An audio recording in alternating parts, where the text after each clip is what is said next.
The thing about culture is that we breathe it in, and we don't even realize that we're influenced, and that's problematic right there. But our current modern middle class culture, which is pretty much the same all across the globe, unfortunately, is not conducive to growing an intimate relationship. Just look, what are the values that are out there? What is privacy, independence, consumerism, frantic activity, okay? If your goal is to build a deep, intimate, loving relationship, independence, privacy, not so helpful. Frantic activity, okay? And this is why it's an advantage to get married in the church. Not because church people are any better. I wish we were, but we're not, all right? It's more that we're surrounded by a little bit more helpful values. If you go to church even once a week, you're going to hear values like compassion, forgiveness, belonging, faithfulness. Very helpful, okay? So this is not rocket science, all right? So just, the air we're breathing is not really sending us to one another, but then there are specific attitudes that, again, we just accept them without questioning. We adopt them without realizing we've adopted them. But what they tend to do is lower the priority of being in love in marriage, or even lower the whole priority of marriage and relationship. But in both cases, it's a real negative impact. Probably one of the most serious ones would be just in our culture. We're taught that sex is something we do. It's an activity, right? And you can do it more or less well, and it becomes actually, everywhere. This sense of performance, and we get books on how-tos and all of that sort of stuff. And it leads us away from one another. We become self-conscious instead of other-conscious, and loneliness creeps in. If it's something you do, you can feel done to, and you can feel used, and it causes a lot of pain in marriage. When in reality, it's not something we're doing to each other, it's something we're saying to each other. But the culture has us so convinced. And if it's something you can do, you can practice at it with lots of people, right? And get better at it. And it turns out that is not helpful either. But it really is something you're saying, and it's not more special if you've said it to 50 people. Right?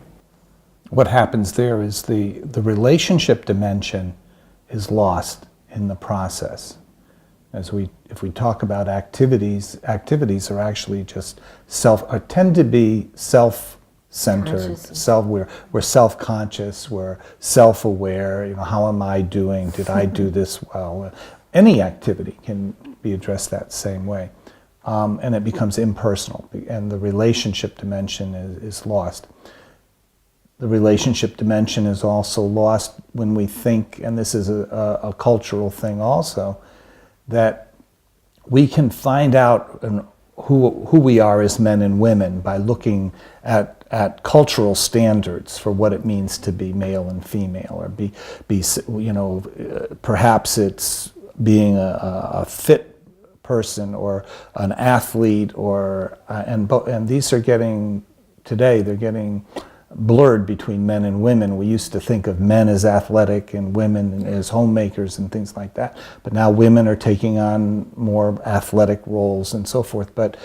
And women today suffer from the stereotype, the female superwoman kind of stereotype, that women should be able to do everything well. Everything a man can do, everything a woman can do.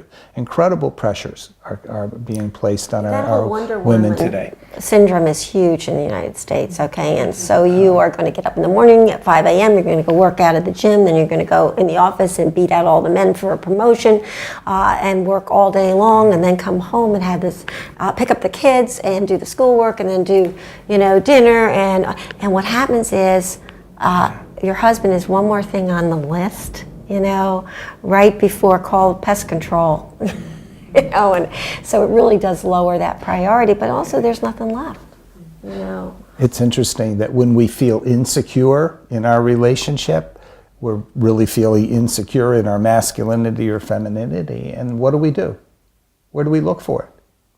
Externally. We tend to go externally. We tend to throw ourselves into the job or work or trying to get ahead. I clean.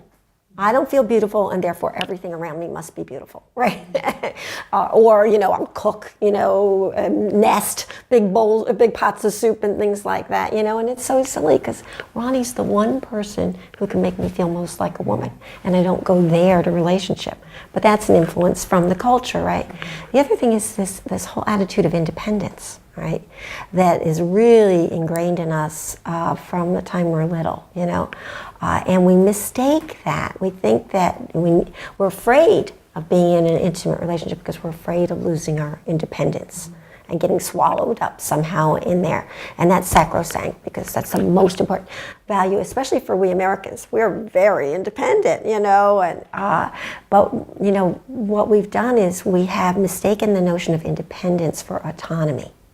Autonomy means I am a capable adult that can stand on her own 2 feet and take care of my own needs. Okay, I'm competent, I'm capable, and I'm autonomous, right?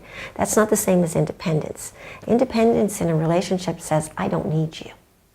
Okay, and that is really hurtful, especially when someone wants to be needed, right?